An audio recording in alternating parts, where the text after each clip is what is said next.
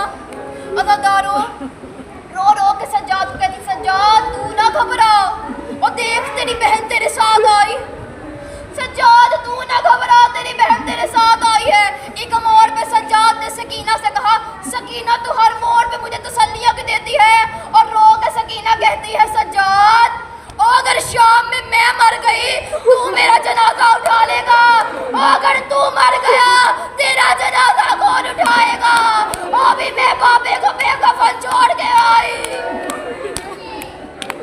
اجرکم اللہ اجرکم اللہ۔ عزادارو کون سا قتل سناؤ تمہیں سجاد کا، کون سا قتل سناؤ سجاد کا؟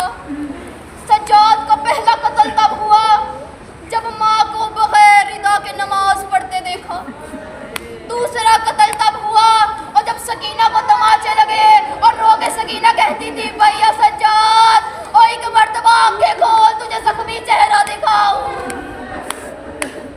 عزادارو تم نے آج تک سنا ہے کہ سجاد کے گلے میں توپ تھی؟ عزادارو خالی توپ نہیں تھی، کتابیں کہتی ہیں ان کے اندر لگی تھی برچیاں، اس کا وزن اتنا زیادہ تھا کہ اس نے سجاد کی کمر کو جھکایا ہوا تھا۔ عزادارو 4 ملا انہوں نے دائیں طرف سے پکڑا تھا، 4 نے بائیں طرف سے پکڑا تھا، اور اگر رش بازار میں کبھی زیادہ ہو جاتا دائیں والے ملاؤن دائیں کھینچتے بائیں کی برچیاں گردن میں، اور کوئی بائیں سے کھینچتا دائیں کی برچیاں گردن میں چلی جاتی۔ اجرکم اللہ۔ پورے شام میں حسین کے اس بیٹے کا لہو پھیل گیا۔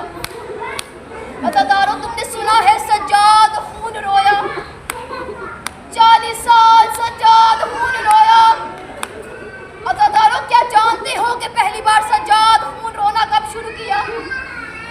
عزادارو کربلا آئی سجاد لہو نہیں رویا، اکبر کو برچھی لگی لہو نہیں رویا، قاسم کے ٹکڑے ہو گئے لہو نہیں رویا، عزادارو حسین کے گلے پہ 13 ضربیں چلی لہو نہیں رویا، چچا عباس کے بازو کٹ گئے لہو نہیں رویا، اصغر کے چھوٹے سے گردن پہ تیر لگ گیا لہو نہیں رویا، عزادارو آیتیں رسیوں میں آ گئی لہو نہیں رویا، کوثر کا چہرہ زخمی ہو گیا لہو نہیں رویا، اور عزادارو کوفے کے بازار آئے لہو نہیں رویا، اور جب آیا نا شام کا صدر دروازہ سجاد کہتا میرا جگر پھٹ گیا، اور لوگ کہہ رہا تھا میرا جگر پھٹ گیا۔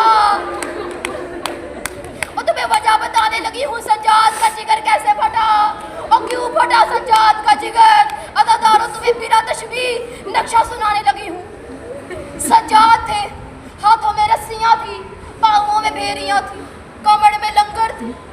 عزادارو جس ہاتھوں میں سجاد کے جس ہاتھ سے رسیوں میں بندھے تھے اس رسیوں کے ساتھ بندھا تھا باقر کا گلا، اور جب بھی سجاد کمر اٹھاتا اور باقر کی رسی تنگ ہو جاتی اور باقر رو کے کہتا بابا کمر جھکا لے، اور میرے گلے کی رسی تنگ ہو گئی اور یہ نہ ہو اور میں واپس جانے سے پہلے مر جاؤں۔ اجرکم اللہ۔ عزادارو اس جملے پہ بھی سجاد لہو نہیں رویا۔ 15 اذان علی کی بیٹیوں نے شام کے باہر سنی، اور عزادارو تمہارے رونے کے لیے جملہ کہوں، 15 اذان علی کی بیٹیوں نے کھڑی ہو کے سنی، اور جب زینب تھک گئی اور رو کے کہتی فضا سجاد سے کہہ کتنا دیر کھڑا رہنا پڑے گا۔ عزادارو فضا نے سجاد سے کہا، سجاد نے اپنی کڑیاں ہلائی، ملاؤن دے کے کہنے لگا تجھے نہیں پتا وہ بھی ملاؤن